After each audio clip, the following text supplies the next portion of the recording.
Para tersangka atau pelaku kejahatan itu kan biasa bikin alibi. Tugas untuk membuktikan bahwa uang tersebut atau emas-emas tersebut adalah milik Febri adalah tugas penyidik. Cuma yang menarik adalah sampai hari ini Febri Adriansah itu belum ditahan dan nggak tahu dia dari mana. Apa sih alasan penyidik untuk tidak menahan yang bersangkutan? Jadi ini duit kok jelas kok. Berarti ini patut diduga ada korupsinya, patut diduga ada pencucian uangnya. Ini yang harus dibereskan. Kita patut menduga ada deal-dealan, ada salaman di bawah meja. KPK tidak boleh diam.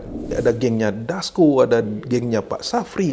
Apa ini? Negara apa ini? Saya Samsudin Alimsyah. Mari kita bicarakan demokrasi.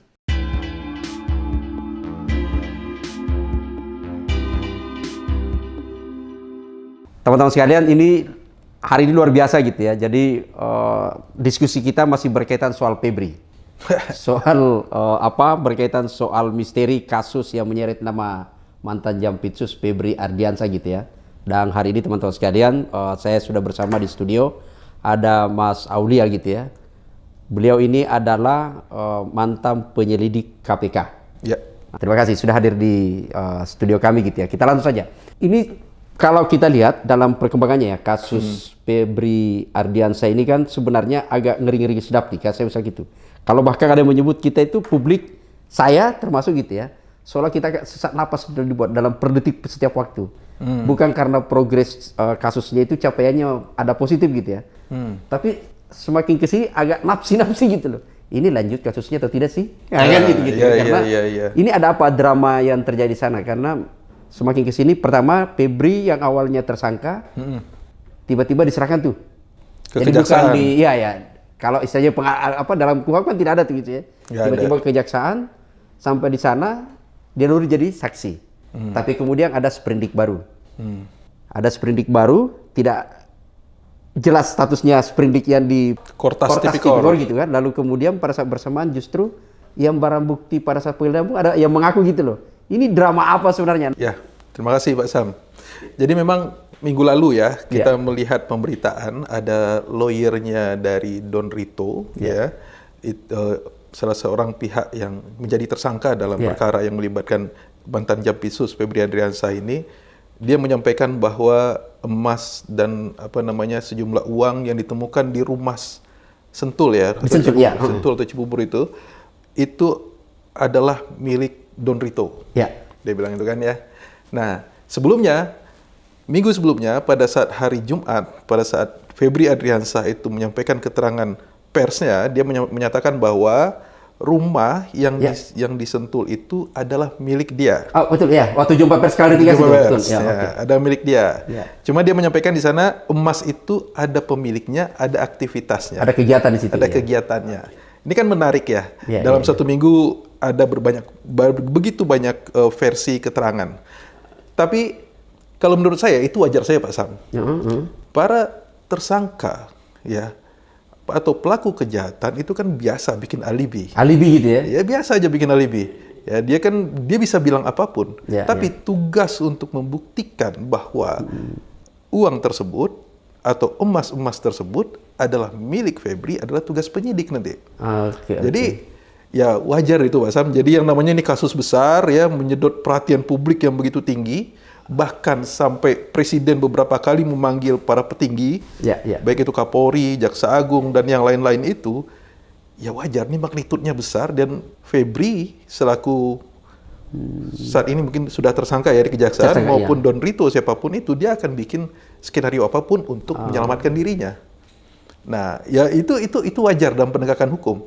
Ya terserah dia mau bilang apa, tapi yang menjadi poin utama di sini adalah bagaimana penyidik dalam hal ini saat ini karena ini kasus ditangani oleh Kejaksaan Agung, di mana ada 9 orang penyidik ya, di mana 9 orang tersebut itu penyidik tersebut mayoritas adalah ex KPK ya, jaksa-jaksa senior yang pernah bertugas di KPK.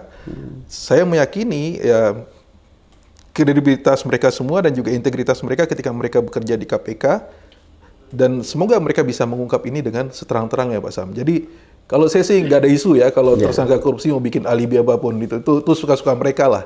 Cuma yang menarik adalah sampai hari ini Febri Adriansah itu belum ditahan. Dan tidak jelas dia di mana. dan nggak tahu dia dari mana. Kayak memang katanya minggu lalu hari Jumat itu sempat diperiksa katanya kan ya. Tapi ini keluarkan lawyernya itu ada Hotman Paris segala macam. Tapi apa sih alasan penyidik untuk tidak menahan yang bersangkutan? Dengan barang bukti ya yang diduga hasil kejahatan yang begitu banyak. Dengan 3 sprindik yang disampaikan oleh Kapus Penkum maupun dari sisi kepolisian sebelumnya. Ada kasus terkait dengan Asabri, ada kasus terkait dengan pembelian batu bara, PLN, PLTU, ada kasus kaitannya dengan anak usaha Krakatau Steel. Nah, masing-masing kasus ini itu dibungkus lagi dengan tindak pidana pencucian uang. Nah, ini menarik kan ya, tindak pidana pencucian uang. Nah, sebenarnya kalau dari nature kasus ini sendiri dengan adanya bukti-bukti berupa uang, baik itu rupiah maupun mata uang asing dengan jumlah begitu besar dan juga dengan emas sampai 74 kg yang katanya jauh lebih berat daripada emas Monas ya, ini cuma 72 kg. Nature untuk TPPU itu kuat, Pak. Karena ini kan kalau kita bicara soal tindak pidana pencucian uang, salah satu modusnya adalah menghindari penggunaan instrumen keuangan, yaitu dengan menggunakan aset-aset atau barang-barang yang menghilangkan jejak kejahatan awal gitu ya, yang tidak ada jejaknya. Jadi kalau seperti uang cash ya, baik itu rupiah maupun dolar maupun emas, itu kan aset tanpa nama. Atau dalam istilahnya, dalam teorinya itu anonymous asset type. Jadi ini adalah jenis aset tanpa nama. Jadi dia bisa bikin alibi apa saja dengan aset tersebut. Dan memang ini menguatkan modus pencucian uang, gitu loh Pak Sam. Ini kan tadi menyebut bahwa hal yang biasa saja, lumrah gitu ya, nature bahwa pelaku kejahatan ini selalu membuat alibi untuk kemudian membebaskan dirinya gitu ya. Dan tantangannya adalah kepada penyidik. Tapi kalau kita lihat ini kan sebenarnya adalah, nah itu saya akan kembalikan, sebenarnya apakah memungkinkan ini akan terungkap secara serius? Karena ternyata ya ada istilahnya jeruk makan jeruk gitu kan. Ternyata Febri diserahkan ke kejaksaan. Tapi kan yang mengaku justru tetap di kepolisian gitu loh. Nah yang mana nih sebenarnya kalau mau dilihat situ gitu kan, sebagai tugas penyidik nih. Jangan-jangan di sini dipisahkan sengaja gitu ya. Kan tadi kita bicara alibi itu. Polda yang menangkap, yang awalnya menggeledah alasannya adalah untuk Febri. Kenapa tiba-tiba larinya ke kejaksaan? Febrinya lari ke kejaksaan, tapi barang buktinya disidik tetap di kepolisian kan, dengan Dito, dan Dito itu kan di situ posisinya. Itu yang menurut saya, apakah kira-kira bisa kita berharap seperti itu?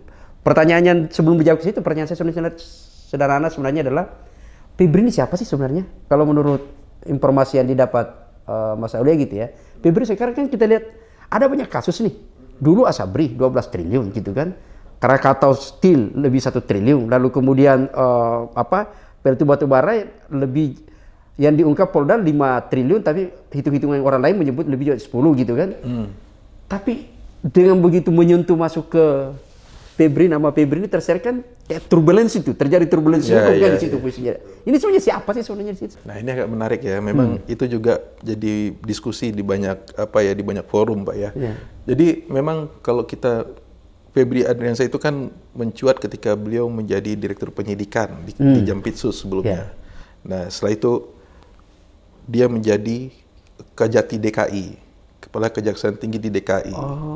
Nah, lalu juga baru setelah itu menjadi Jampitsus. Nah, ketika menjadi Jampitsus, banyak kasus-kasus besar memang diungkap oleh kejaksaan ya. Kasus yang menyedot perhatian publik ya. Banyaklah kita lihat sekarang itu kasus-kasusnya. Termasuk MBG gitu ya? Termasuk MBG ini. Nah, jadi kalau saya melihat dari posisi yang bersangkutan sebagai penegak hukum ya, Jampitsus itu kan pejabat selevel eselon 1 ya. Karena dia langsung di bawah Jaksa Agung. Dan Jampitsus dia memang mengepalai ya penuntutan atau penyidikan kasus-kasus terkait dengan pidana khusus ya, kejahatan HAM maupun korupsi, ada 2 ini ya. Tapi dia tetap minta, kalau rentut tetap ke Jaksa Agung gitu, enggak? Dia langsung otomatis tertas penuh dia. Saya nggak paham teknisnya di kejaksaan, tapi seharusnya untuk urusan teknis seperti itu di level Jampitsus saja selesai. Karena dia punya kewenangan sudah otoritas itu ya. Ya, kan langsung di bawah Jaksa Agung ya. Nah, cuma memang ini menarik dari 2 kasus Dua kasus dulu, kasus Asabri dan kasus Krakatau Steel. Ya, kita menduga ini kaitan dengan penanganan perkara. Ya, karena kan dia bilang kalau dari keterangan kepolisian itu sempat disampaikan bahwa pasal yang disangkakan itu antara lain adalah pasal suap dan pasal terkait dengan pemerasan.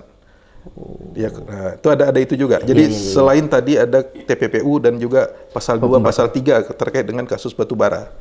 Nah, kalau kaitannya dengan penanganan perkara, sangat mungkin, ya, karena yang bersangkutan menjabat sebagai Jampitsus, menangani begitu banyak perkara, menangani begitu banyak perkara, sehingga ya memungkinkan, ya, jadi dugaan yang dibangun oleh baik itu kepolisian yang sekarang dilanjutkan penyidikan oleh Kejaksaan Agung. Nah, karena kita mengetahui ya Pak Sam ya, ini sudah bukan rahasia umum ya. Korupsi dalam penegakan hukum itu begitu banyak Pak Sam. Dan inilah masalah besar di negara kita ini. Korupsi dalam penegakan hukum ini nature-nya cuma 2. Yaitu apakah itu pemerasan? Kalau pemerasan berarti pejabat yang berwenang itu menggunakan kekuasaannya memaksa seseorang. Penyalahgunaan kekuasaannya? Memaksa seseorang untuk menyerahkan sesuatu. Apakah itu bentuknya uang ataupun yang lain. Dan juga suap. Suap kan dia ada transaksional. Kalau suap kan bedanya dengan pemerasan. Kalau di suap ada transaksional. Kamu berikan sejumlah uang, maka dealnya adalah seperti ini.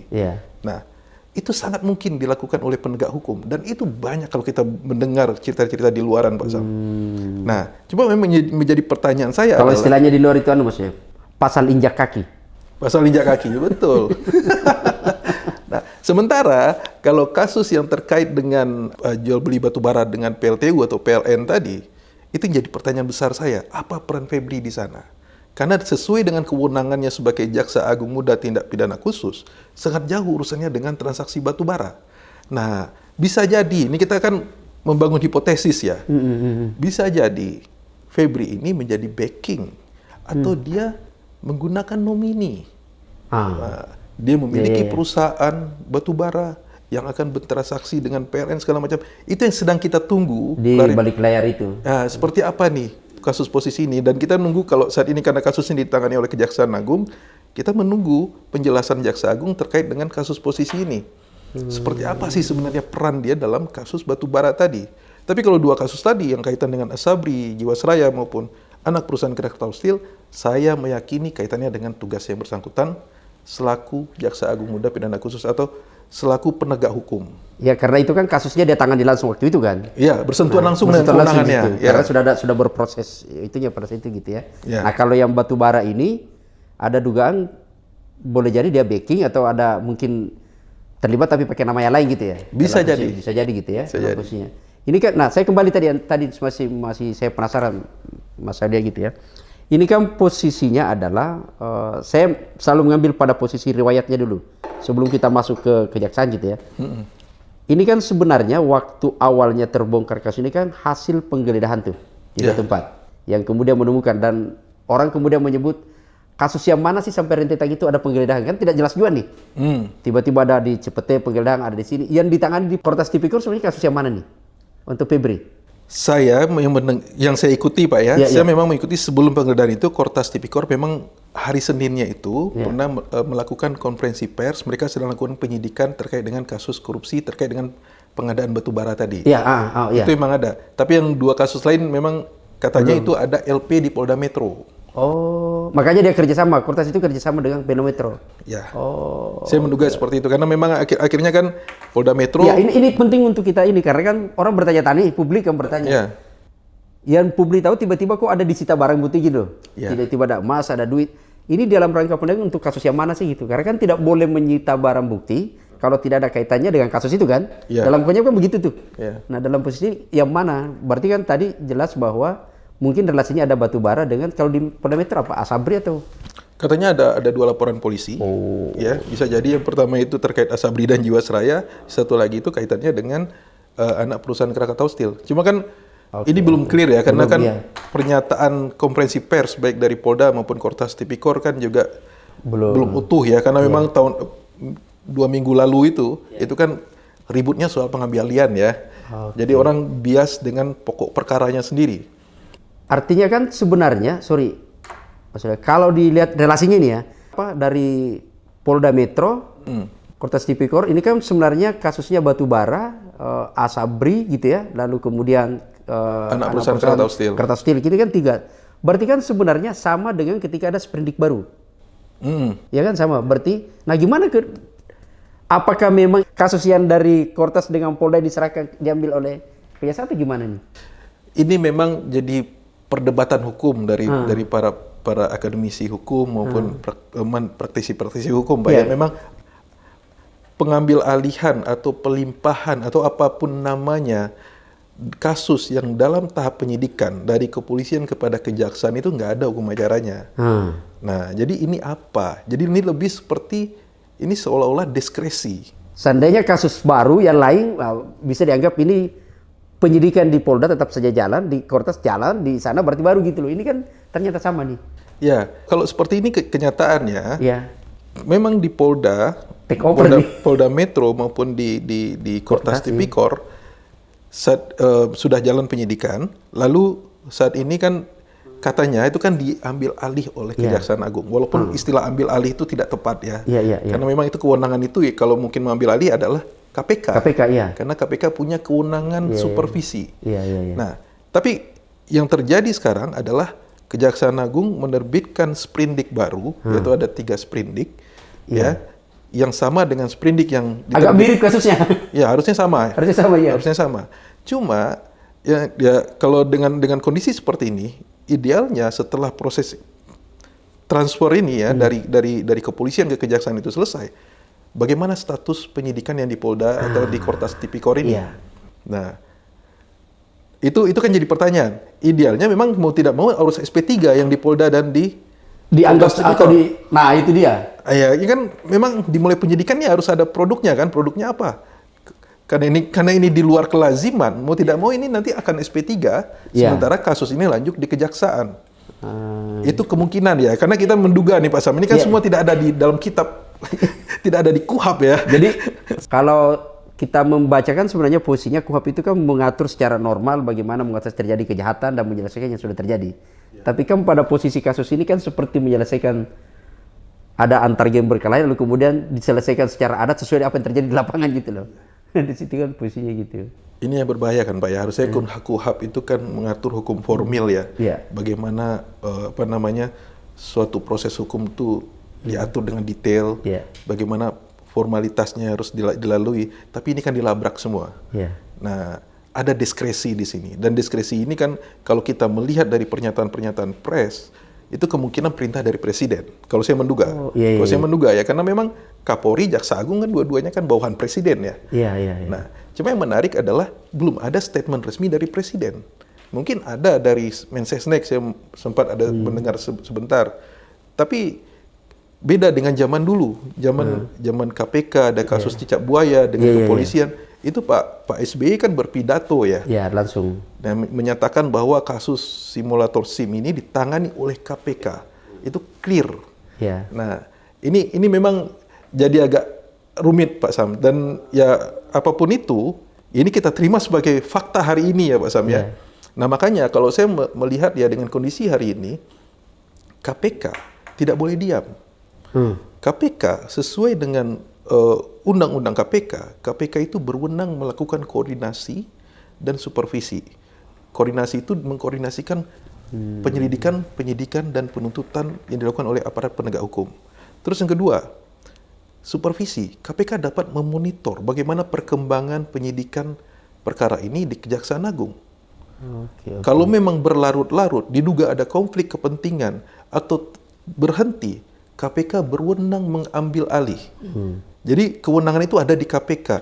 Dan sebenarnya kalau kita bicara ideal, kalau kita tarik ke belakang, kalau memang dikhawatirkan ada benturan antar institusi, antara kepolisian dan kejaksaan, sebenarnya jalan-jalan tengahnya itu kalau memang mau diambil, KPK mengambil alih. Dan aturannya begitu? Harusnya seperti itu kemarin itu. Cuma kan kita melihat KPK hari ini kan tidak ada inisiatif sama sekali gitu loh. Justru mungkin mereka ketakutan kali jangan-jangan gitu. Saya curiga itu.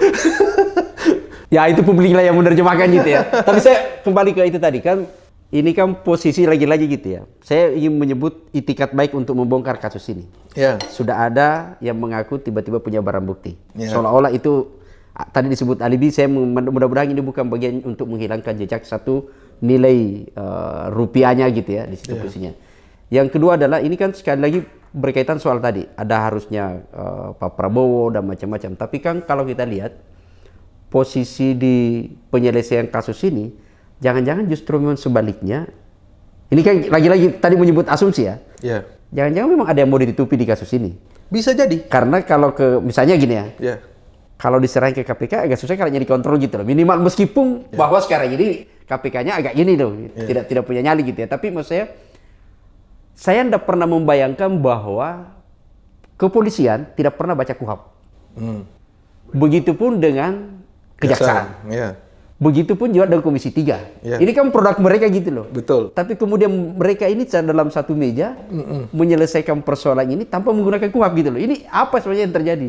Apakah ingin menyelesaikan secara politik saja? Seolah-olah ya udahlah didiamkan saja. Lalu cari orang yang bisa beralibi mengaku barang bukti itu. Lalu kemudian secara perlahan kasus ini hilang gitu. Inilah yang berbahaya Pak Sam. Ketika kasus korupsi atau kasus hukum itu diselesaikan dengan cara politik. Ini yang berbahaya. Ini tidak kita inginkan ya Pak Sam. Kita melihat ya, kalau filosofi hukum itu kan Dewi Keadilan itu matanya ditutup, dia megang pedang, megang timbangan. Jadi dia tidak melihat siapapun pelakunya. Harusnya siapapun dia, jaksa agung muda pidana khusus, dia menteri, dia anggota DPR, kalau dia melakukan korupsi atau melakukan tindak pidana, perlakuannya harus sama. Nggak boleh ada perlakuan khusus seperti ini, karena ini berbahaya. Ini akan menjadi presiden di masa depan. Ini kan sebenarnya kan kita negara ini baru punya KUHP ya, harusnya patuhi dong KUHP-nya gitu loh. Jangan sampai para penegak hukum apalagi ya, penegak hukum tadi Pak Sam bilang ada polisi, ada jaksa. Mereka pasti paham hukum. Sudah satu meja nih. Sudah satu meja. Kenapa mereka tidak taat pada hukum gitu loh? Pada hukum dan termasuk Komisi 3 hadir di situ kan itu? Komisi 3. Dan hadirnya Komisi 3 itu juga jadi pertanyaan. Harusnya Komisi 3 kan fungsi legislatif. Mereka fungsi pengawasan. Ini kan masih proses di ranah eksekutif nih. Penegakan hukum oleh kepolisian maupun kejaksaan tadi. Nah, ini kan seharusnya. Kenapa dia cawe-cawe di situ ya? Dia harusnya nanti bertanya, mengundang ke DPR, mempertanyakan bagaimana proses ini, bukan ikut-ikutan dalam rapat seperti itu. Kan ini kan kita jadi lucu sekarang nih Pak Sam. Jadi maksudnya nih sebagai orang yang lama menangani banyak kasus gitu ya. Tiba-tiba bypassnya masuk Komisi 3 di situ, apakah itu murni itikat baik atau justru karena itu tadi memang kasus ini ingin didiamkan gitu loh? Saya menduga ini Pak Sam, kasus ini sudah bergeser ke arah politik. Makanya ada kasus hukum, tapi aroma politiknya lebih kuat. Makanya para anggota Komisi 3 tadi, anggota DPR tadi, yang memang para politisi itu menengahi di sini, tanda kutip ya, bahasanya apakah menengahi atau pro kemana kita nggak paham. Tapi mereka ikut nimbrung dalam proses ini. Yang sebenarnya Komisi 3 itu bukan atasan kepolisian atau bukan atasan kejaksaan. Atasan kepolisian dan kejaksaan adalah kepala negara, adalah presiden. Komisi 3 adalah pengawas. Mitra kerjanya gitu ya? Mitra kerja, mereka yang mengawasi jalannya eksekutif. Mereka yang mengkritik, mereka harus bersuara. Bukan menjadi bagian dari itu. Itu kan jadi pertanyaan sekarang. Sampai kapan kayak gini gitu loh. Apakah justru ada kemungkinan kuat bahwa take over kasus Febri ini dari Kortas Tipikor dengan Polda gitu ya, itu tiba-tiba berpindah ke Jaksa karena intervensi Komisi 3 atau memang benar-benar karena perintah dari Prabowo setelah melihat atau ada informasi ke Prabowo ini akan terjadi kekacauan seperti waktu Cicak Budaya atau gimana? Ya sebenarnya berlindung karena ada yang ditutupi gitu loh. Kalau saya melihat Pak Samia memang ya kalau kita lihat ya kalau saya lebih cenderung ini perintah presiden ya. Saya lebih melihat itu Kita juga mengikuti beberapa pemberitaan akhir-akhir ini ya. Dan sebenarnya Komisi 3 pun ketuanya pun dari partainya Gerindra, partainya Pak Presiden kan ya bisa jadi dia menjalankan perintah presiden. Cuma kan ini kan udah kecampur-campur mana legislatif mana eksekutif kan ya. Nah, ini yang menarik sebenarnya. Ya, apapun itu Pak Sam, ini kasus ini memang menyedot perhatian publik begitu besar. Sudah hampir 2 minggu ya. Kita mengikuti kasus ini dimulai dari hari Rabu. Seingat saya Rabu 2 minggu yang lalu. Sampai saat ini, dan ini kasus mau arah kemana gitu loh. Yeah. Apakah ini akan diselesaikan dengan dilokalisir cukup Febri-nya saja? Bahkan Febri pun akan dihilangkan gitu kan? Atau seperti apa? Atau diusut tuntas? Karena uang sebegitu banyak, ya, baik itu rupiah, mata uang asing maupun emas batangan tadi, saya tidak yakin itu dimiliki oleh seorang jaksa agung muda pidana khusus. Dan udah pasti, ya, dan saya yakin, ya, bukan pasti ya, saya meyakini uang sebanyak itu tidak cocok dengan profil seorang pegawai negeri. Oke. Jampitsus itu kan pegawai negeri. Dia punya kewajiban lapor LHKPN. Apa benar itu pernah di state di LHKPN-nya? Jika tidak, itu masuk tanda harta tidak wajar, suspicious. Dan itulah ciri khas dari pencucian uang. Ya, ada penyamaran, ada pengelabuan. Itu yang harus diungkap oleh para penyidik saat ini. Atau jangan-jangan itu sampai kemudian undang-undang perampasan aset tidak disentuh-sentuh oleh DPR gitu ya? Bisa jadi. Kita bisa menduga seperti itu, Pak. Kan katanya kan ditunda ya pembahasannya. Dari dulu kan ditunda terus nih. Ditunda terus, karena banyak yang takut. Mungkin banyak dari para pejabat dalam tanda kutip ya, yang diduga menerima banyak hasil kejahatan yang menyimpan dalam bentuk seperti itu juga. Anonymous aset tadi berupa uang cash maupun emas batangan yang nggak ada paper trailnya, yang nggak bisa di tracing. Kalau dari bank kan kita gampang ya Pak ya, PPATK punya segala tools itu bisa melakukan aset tracing atau penelusuran. Saya agak penasaran Mas Yuda ini. Tadi kan pernyataannya itu bahwa rasa-rasanya tidak bisa kita mendapatkan nalar kalau dia itu halal ya sebenarnya gitu ya. Seorang Jampitsus itu punya emas 74 kg. Punya berangkas sampai ratusan miliar. Rasa-rasanya kan totalnya itu semua setelah dihitung di Kortas Tipikor itu kan mencapai 500 miliar lebih. Hampir gitu ya. 500 miliar. Hampir 500 miliar gitu ya. Itu 500. kalau hitung gajinya mereka berapa per bulan gitu loh. Itu kalau nggak masuk. Nggak masuk gitu ya. Sampai harta warisan mungkin berapa gitu. Yeah. Itulah posisinya. Tapi pada saat bersamaan kan tiba-tiba ada yang mengaku nih. Saya jadi bertanya juga, siapa sebenarnya profiling sosok dari Don Rito itu gitu ya. Tiba-tiba Don Rito. Sementara kan dari lawyernya itu kan menjelaskan bahwa itu adalah rumahnya, tetap adalah miliknya Febri yang kemudian dia pinjam untuk kemudian menggunakan satu kegiatan. Kalau kita cek kan kegiatannya bukan bisnis gitu loh. Katanya yayasan. Maka yayasan itu untuk membina beberapa santri di luar Indonesia Timur gitu ya. Kalau kita hitung-hitung ada banyak punya yayasan tapi kan tidak seperti itu gitu. Ya. Itu gimana tuh? Justru itu semakin menguatkan dugaan TPPU, Pak Sam. Dalam TPPU itu kan ada yang namanya, ada 3 tahapan. Ada yang namanya itu placement, ya. Placement itu penempatan. Yang kedua itu layering, mengelabui. Yang ketiga itu integrating, dia integrasikan ke sistem keuangan. Nah, salah satu modusnya adalah menggunakan pihak ketiga atau dalam istilah itu nomini. Atau dia bisa bikin vehicle lagi. Vehicle-nya itu bisa berupa badan usaha, bisa berupa yayasan, bisa berupa apapun itu. Ya itu kan bisa dibuat. Contoh kita sering banyak mendengar ya, ada rumah makan, ada hotel yang sepi, tapi kok bertahan lama. Nah, itu patut diduga. Kalau dalam teori tidak pidana pencucian uang, itu masuk dalam red flag. Itu patut diduga itu proses cuci uang di sana, proses pencucian uang di sana. Terus kenapa yayasan? Yayasan itu kan ya pasti peruntukannya bukan untuk profit ya, karena sesuai dengan undang-undang yayasan kan ya. Ya memang itu kalau kita lihat kembali ke 30 tahun yang lalu, korupsi di era Orde Baru kan banyak menggunakan yayasan. Korupsi di yayasan gitu kan? Yayasan gitu kan? Justru pernyataan alibi-alibi yang dibangun itu menjebak mereka sendiri dalam skenario TPPU yang sedang disangkakan saat ini, saya bilang. Artinya kalau berdasarkan pengalaman Mas Yulia dulu menangani di KPK gitu ya, dengan kasus Febri ini sebenarnya sangat sederhana untuk diselesaikan. Seharusnya, karena gini, kita melihat ya bagaimana kepolisian itu melakukan penggeledahan serentak pada hari Rabu 2 minggu lalu. Ya, dan katanya itu masih ada lagi beberapa tempat yang ya harusnya masih ada tempat katanya. Tapi karena ada ribut-ribut itu kan terhenti. Saya meyakini dalam proses penyelidikan atau intelijen yang dilakukan oleh kepolisian sudah punya itu semua, Pak Sam. Karena gimana mungkin bisa presisi ada di yang namanya Cafe The Clan, yang di sampingnya ada money changer katanya, terus ada rumah sentul segala macam. Itu kan berarti dari hasil proses penyelidikan. Bisa jadi juga sudah ada saksi yang menerangkan. Ya, jadi gak ujuk-ujuk ini. Makanya saya meyakini kepolisian juga tidak gegabah karena yang mereka sedang tangani ini adalah seorang petinggi penegak hukum. Itu sebenarnya yang saya mau tanyakan. Jadi maksudnya gini, pertanyaan sederhana, apa iya penggeledahan itu bisa salah alamat? Itu ini bahasa rakyat ya. Kok bisa tiba-tiba menggeledah di Cipetet, katanya bukan dia yang punya. Kok bisa salah alamat sih?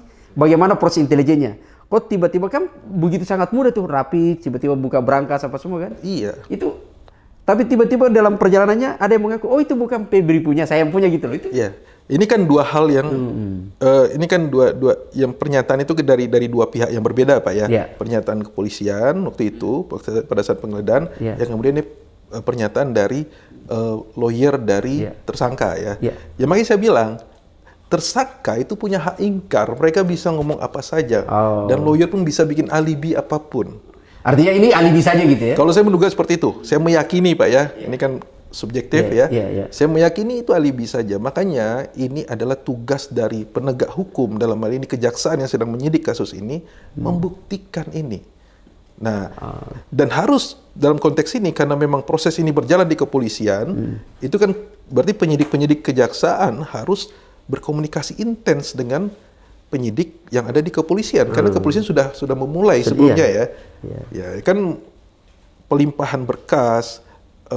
Saya meyakini sekarang ada juga pemindahan barang bukti kan, barang bukti harusnya kan sekarang harusnya dipindah ke kejaksaan kan ya, karena kan penyidikannya oleh kejaksaan. Karena kan berkasnya di take over kan, harusnya dengan barang bukti juga kan. Sekalian dengan barang bukti juga.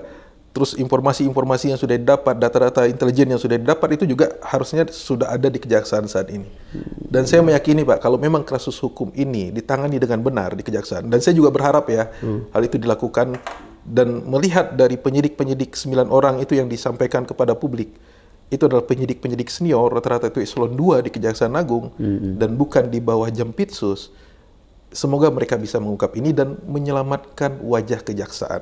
Karena bagaimanapun juga, ketika ada oknum di dalam suatu institusi, itu ditangani dengan baik, itu justru cara pencitraan terbaik. Tapi kira-kira, sorry saya potong, tapi kira-kira dengan rekam jejak proses take over ini yang tidak sesuai KUHP, bisa enggak itu kemudian jaksa-jaksa ini dipercaya untuk benar-benar dengan integritas yang demi untuk mengusut gitu ya? Kita harus skeptis, Pak Sam. Makanya caranya kita dengan terus mengkritisi, terus membicarakan ini kepada publik. Kita terus mengamati. Kita patut menduga ada deal-dealan, ada salaman di bawah meja, ada apapun itulah. Tapi yang bagaimanapun juga, kasus ini sudah mendapat perhatian besar dari publik. Dan ini kalau kejaksaan main-main itu kan pertaruhannya reputasi kejaksaan. Kejaksaan saat ini, Pak Sam, ini memimpin dalam proses pemberantasan korupsi. Kita dalam berapa tahun terakhir ini, kita bisa lihat ketika KPK melemah sejak zaman Firly Bahuri yang lalu sampai hari ini, tapi kejaksaan itu terus banyak perkara yang ditangani. Tadi sebut Firly, jangan-jangan kasusnya Febri yang nasib tersangkanya sama dengan Firly? Bisa jadi. Tersangka semua. Sampai saat ini kan. Sampai sekarang kan tersangka terus kan itu. Nggak jelas statusnya. Nah, jangan-jangan sama itu gitu loh Mas. Bisa jadi, makanya perlu kita suarakan ya. Jadi kejahatan ya, ini mirip jadinya kan gara-gara saya keceplosan nama Firly Bahuri tadi. Firly Bahuri diduga melakukan korupsi, disangkakan melakukan korupsi ketika menjadi ketua KPK. Iya. Dan juga TPPU dia kan? Ada TPPU-nya juga. Iya. Nah, ini Febri itu mirip kondisinya. Jadi betapa berbahayanya ya ketika petinggi penegak hukum itu juga penegak hukum yang tugasnya memberantas korupsi, itu juga korupsi, itu bahaya Pak Sam. Kita percaya pada siapa dan pada lembaga apa lagi? Negara yang sebegitu besarnya ini, yang kita bermasalah dengan korupsi selama puluhan tahun, ini nggak akan pernah beres kalau penegak hukumnya bermasalah. Ini yang harus dibereskan. Dan makanya saya berharap ini Kejaksaan Agung menuntaskan ini. Dan juga begitupun kepolisian, tuntaskan kasus Firly. Ini sudah terlalu lama loh. Sudah terlalu lama kita menunggu ini kan. Jangan sampai nanti nunggu kita lupa, amnesia segala macam. Tapi status hukumnya masih tersangka loh hari ini. Kan sama-sama punya PR nih di Kejaksaan, ada Sylvester, eksekusinya tidak keluar-keluar kan di sini ada gitu kan gitu. Tapi saya masih penasaran kembali ke ini. Saya suka kembali ke ini Mas Leo. Tadi kan pernyataannya itu kan polisi itu kan sudah punya data gitu ya. Dengan begitu resource yang sangat kuat melakukan proses penelitian intelijen di lapangan untuk memastikan bahwa sepertinya barang tidak akan mungkin ujuk-ujuk melakukan penggeledahan kalau bukan informasinya A1 kan. Betul. Dalam konteks itu, apa yang membuat sampai kemudian tiba-tiba kepolisian itu gagal meyakinkan Prabowo? Udah deh, Pak Presiden, aku yang tangani nih. Karena datanya sudah A1 gitu loh. Saya nggak ngerti Pak Sam, apa isi pembicaraan Pak Prabowo dengan Kapolri, dengan Jaksa Agung yang kita nggak pernah tahu Pak ya? Karena tidak pernah ada juga komunikasi karena itu. Yang menyebut kok tiba-tiba jadi ayam sayur nih, padahal gagal sekali pergi menggeledah kan gitu. Iya, kita cuma mendengar itu dari pemberitaan media. Saya sempat membaca sebuah berita di sebuah media, ya ada drama-drama segala macam. Karena inilah masalahnya Pak Sam. Harusnya komunikasi publik dari Presiden itu clear kepada publik. Apalagi ini kasus yang menyedot perhatian masyarakat melibatkan dua lembaga penegak hukum, Kepolisian dan Kejaksaan Agung. Nah, ini masalahnya sekarang. Jadi semua saling menduga. Akhirnya ini kan digeser seperti cerita politik kan ya. Ada geng ini, ada gengnya Dasko, ada gengnya Pak Safri. Apa ini? Negara apa ini? Kan kita bingung ya Pak Sam. Kan akhirnya dalam posisi itu kan sepertinya, ini lagi-lagi ya, saya selalu di posisi rakyat itu. Di cerita pinggiran. Kalau ternyata memang permintaannya Prabowo untuk lebih ngeh kasus ini ditangani kejaksaan, itu artinya kan seolah-olah bahwa lebih nyaman Prabowo kasus ini ditangani oleh bukan sama coklat gitu kan? Itu kan posisinya gitu loh. Apa yang membuat dia tidak terlalu yakin, tidak percaya di situ loh? Apakah atau karena dia menganggap ini jangan-jangan Prabowo dapat informasi juga? Ada kan beredar kabar tuh Polda masuk tiba-tiba itu karena ada kaitannya dengan kekehnya Febri mengusut kasus-kasus korupsi yang melibatkan juga kepolisian gitu loh, termasuk MBG kan gitu. Bisa jadi semua itu Pak Sam. Cuma kan kita nggak pernah tahu ya. Melihat intensitas yang terjadi pada 2 minggu yang lalu itu, di akhir-akhir minggu itu, mungkin Presiden berpikir ini butuh suasana kondusif. Karena ketika dua penegak hukum dianggap berbenturan. Karena kan sempat ada pemberitaan, ada pengawalan, penebalan keamanan oleh kepolisian. Ada juga sempat ada sekelompok prajurit TNI yang menjaga datang sampai ke Polda Metro untuk menjemput saksi gitu saksi segala macam. Mungkin itu kondisi mendesak pada waktu itu. Sehingga kalau ini tidak diselesaikan, benturannya akan semakin kencang. Saya melihat ada unsur seperti itu. Tapi bagaimanapun juga, terlepas ini pilihannya dari Pak Presiden bahwa kasus ini ditangani oleh kejaksaan, uang sebanyak baik itu rupiah maupun dolar tadi dan plus emas batangan yang nilainya hampir 500 miliar tadi, lebih 500 miliar itu kan harus ada penjelasannya. Apalagi itu ada di tempat pejabat tadi, ex-Jampisus tadi. Nah, itu kan poinnya di sana. Ini kalau kita bicara ini kriminalisasi ini enggak, ini duit kok jelas kok. Berarti ini patut diduga ada korupsinya, patut diduga ada pencucian uangnya. Ini yang harus dibereskan. Kalau ini tidak dituntaskan, Pak Sam, saya khawatir masyarakat tidak percaya lagi pada penegakan hukum. Masyarakat tidak percaya lagi pada pemberantasan korupsi, dan ini jauh lebih berbahaya. Orang-orang yang korupsi, para koruptor akan berpesta pora. Dia menggunakan alibi apapun sehingga dia selamat dari proses hukum. Ini yang berbahaya. Makanya kalau ini lolos ya? Kalau ini lolos dan tidak ditangani dengan baik, ini berbahaya bagi penegakan hukum. Ya, saya tadi itu mempertanyakan itu ya, soal sikap Presiden itu kan, saya mengistilahkan kan sebenarnya karena dia tidak menggunakan KUHP, menabrak gitu ya, bahkan gitu ya. Tidak ada dalam ilmu hukum itu sebenarnya gitu ya. Pada posisinya akhirnya dia menyelesaikan masalah, tapi kan melahirkan masalah baru kan di situ. Posisi yang menurut saya agak sampai saya mempertanyakan ini sebenarnya ada apa sih sampai kemudian Presiden menyerahkan merestui lah kalau katakanlah gitu ya, sampai ke situ. Tidak kemudian memilih langsung ke KPK saja kalau memang ingin betul-betul menyelesaikan kasus itu gitu ya di situ. Nah, tapi kan kemudian berkembang perdebatannya itu setelah kita banyak publik yang mendorong kenapa bukan KPK, kenapa bukan KPK. Pada saat bersamaan ada drama juga tuh. Ketika Kejaksaan mengumumkan sprindik baru untuk Febri, ada drama di kepolisian nih, Kortas, Tipikor. yaitu adalah justru yang aktif, yang keras menyuarakan mengkritisi kasus Febri ini, penanganan Kortas ini dianggap tidak sesuai KUHP karena kan penggeledahan tidak ada izin, tidak ada ini gitu ya, belum ada tersangkanya belum diperiksa macam-macam. Itu kan justru tiba-tiba mereka mendapatkan surat, ya bahasanya bukan diperiksa sebagai tersangka, tapi diundang mengklarifikasi. Misalnya Pak Ugo Roseno gitu loh, tiba-tiba dianggap itu sekarang liar, ada yang dikriminalisasi gitu loh. Gimana itu? Saya nggak tahu kasus ini Pak Sam. Yeah. Jadi memang apa ya, dengan apa ya, magnitude dari kasus ini begitu besar ya Pak Sam ya. Makanya kan juga banyak pihak bersuara ya. Yeah. Dan akhirnya kan terkait dengan kasus Pak Ugo Roseno, saya sama sekali nggak punya pengetahuan tentang itu. Gitu ya. Tapi terlepas apapun itu, ini kasus korupsi ya. Kalau saya konsennya di kasus ini dalam pemberantasan korupsi. Siapapun itu yang melakukan tindak pidana korupsi, tidak melihat apapun jabatannya. Bahkan dalam beberapa kali pidato presiden itu selalu menyatakan bahwa akan sungguh-sungguh berantas korupsi, akan mengejar koruptor sampai Antartika dan lain-lain segala macam. Bahkan kalaupun orang terdekatnya yang korupsi, dia akan tindak. Inilah yang harus diwujudkan gitu loh Pak Sam. Dan dengan ini kita berharap ada perbaikan di negara ini. Dengan perbaikan penegakan hukum akan berdampak tentu pada perbaikan di sektor-sektor lainnya. Karena tulang punggung di suatu negara itu adalah hukum. Jadi salah satu pilar membuat negara itu bisa tegak, itu adalah hukum yang dijalankan dengan sungguh-sungguh. Nah jadi ya, kita akan berdebat panjang lebar implikasi ini kemana-mana karena penegakan hukumnya tidak serius, tidak sungguh-sungguh. Ya itu yang saya masuk. Jadi sebenarnya harusnya kan yang terjadi adalah informasi yang secara firm bahwa progres kasusnya. Tapi kan orang melihat justru dalam perjalanan ini informasinya sepenggal-sepenggal, lalu kemudian yang justru muncul adalah drama. Ya saya istilahkan drama tadi itu ada surat ini gitu kan. Ini kan yang menambah gitu loh.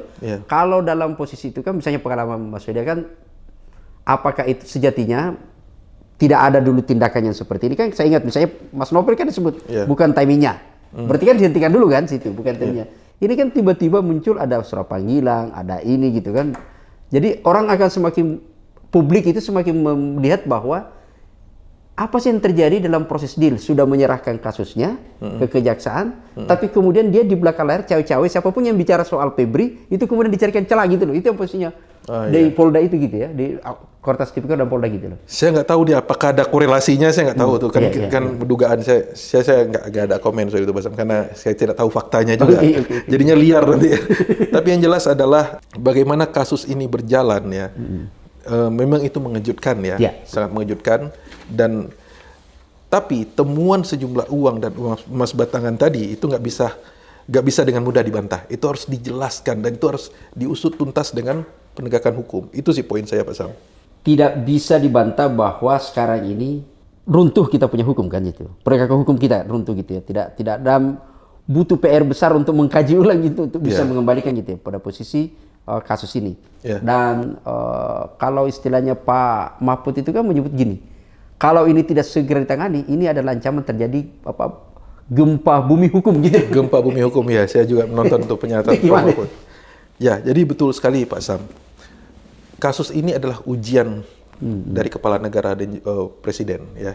Karena memang ini kasus yang melibatkan petinggi penegak hukum ya, dan kasusnya adalah kasus korupsi, di mana kasus korupsi itu seharusnya panglima tertingginya dalam memerangi korupsi di negara ini adalah presiden selaku kepala negara. Nah, kita bicara dalam konsep pemberantasan korupsi, yang terpenting itu yang pertama itu adalah tone from the top. Seperti apa sih sikap dari petinggi negara, ya, baik itu di level pemerintahan maupun di level lembaga-lembaga negara. Seperti apa sikap mereka? Terus bagaimana rule of law itu berjalan? Aturannya, ya kita sudah punya KUHP baru yang baru jalan tahun ya, baru tahun 2025 berlaku kan ya. Nah, efektifnya baru beberapa bulan ditetapkannya lagi ya, ditetapkannya di tahun 2025 ya. Jadi gimana kita mengangkangi peraturan perundang-undangan yang dibuat sendiri oleh pemerintah bersama-sama dengan DPR? Bagaimana menjelaskan ini kepada masyarakat? Kepada mahasiswa hukum yang sedang belajar hukum hari ini, kasihan sekali mereka itu loh, diberikan contoh seperti ini. Terus Selanjutnya adalah ini adalah kasus korupsi, Pak Sam. Korupsi itu adalah salah satu kejahatan yang terkait dengan kewenangan atau kekuasaan. Ya, orang yang bisa korupsi hanyalah orang yang memiliki kekuasaan. Yeah. Makanya dalam definisi korupsi yang di Transparansi Internasional, corruption is the abuse of entrusted power.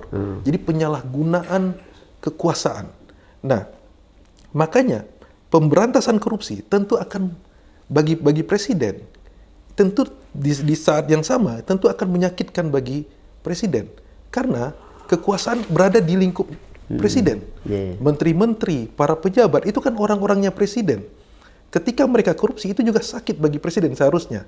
Tapi presiden kan harus berdiri sebagai pemimpin. Kalau memang anak buahnya korupsi, jangan ada diamankan atau segala macam, tindak sampai selesai sehingga itu memunculkan kepercayaan dari publik, dari masyarakat bahwa benar negara ini serius menegakkan hukum. Terus yang terakhir Pak Sam, korupsi dalam penegakan hukum ini berbahaya Pak Sam.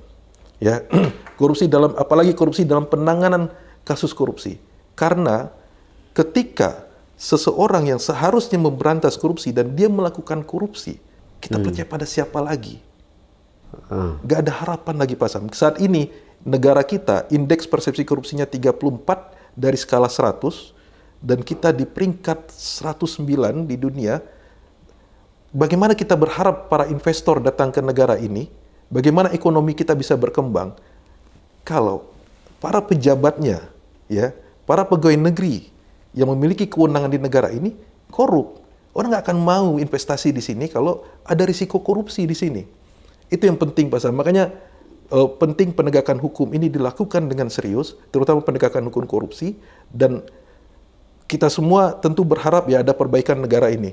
Saat ini kita sedang terkendala dengan kondisi ekonomi, ada banyak ya rating-rating yang segala macam itu yang saya kurang paham. Tapi tentu yang nyata kita lihat hari ini dolar terus tinggi, indeks harga saham kita turun. Itu menurut saya itu adalah dampak saja.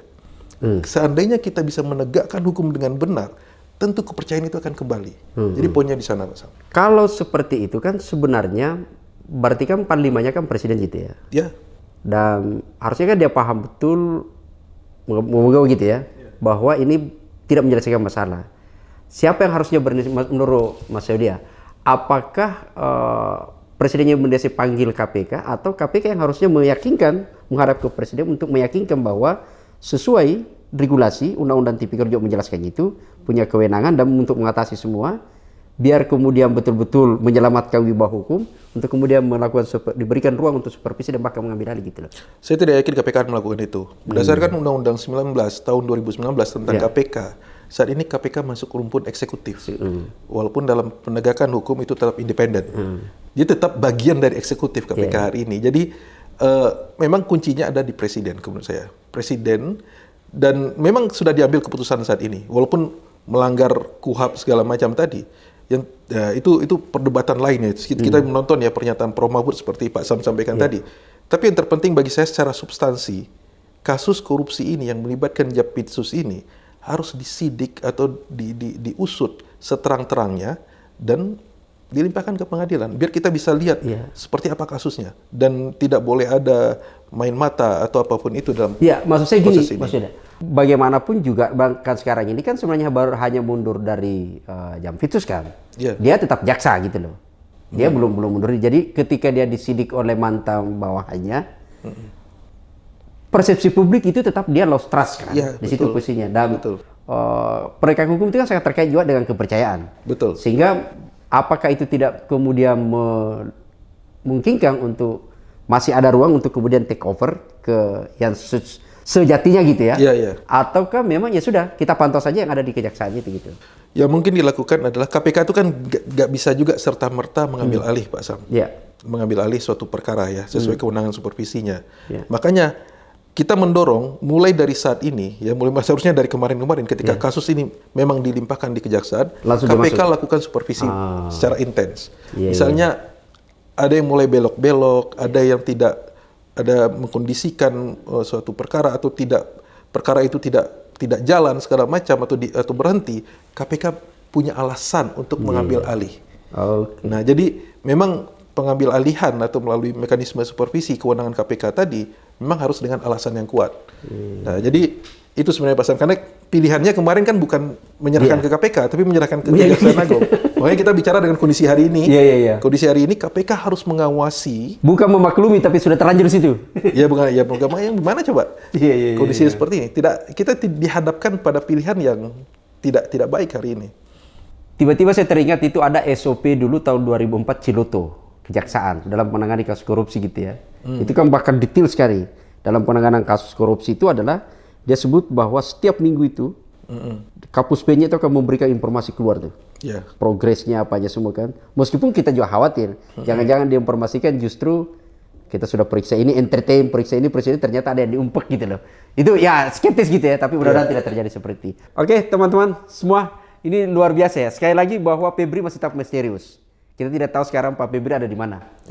Dan dia ada apa dia belum ditahan dengan kasus yang begitu sangat besar gitu ya. Apakah karena ada yang mengaku emasnya itu emas orang lain gitu ya. Meskipun kalau kita bicara sprindik di Kejaksaan tidak di situ sebenarnya, karena itu sprindiknya lain gitu ya.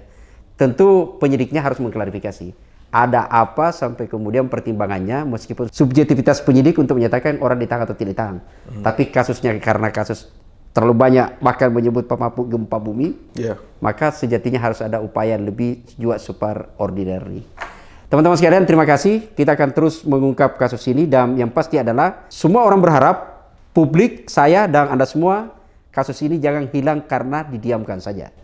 Tapi kasus ini harusnya yang hilang itu adalah korupsinya tidak ada lagi, dan pelaku korupsinya harus tetap terus ditemukan gitu loh. Sampai jumpa pada edisi berikutnya.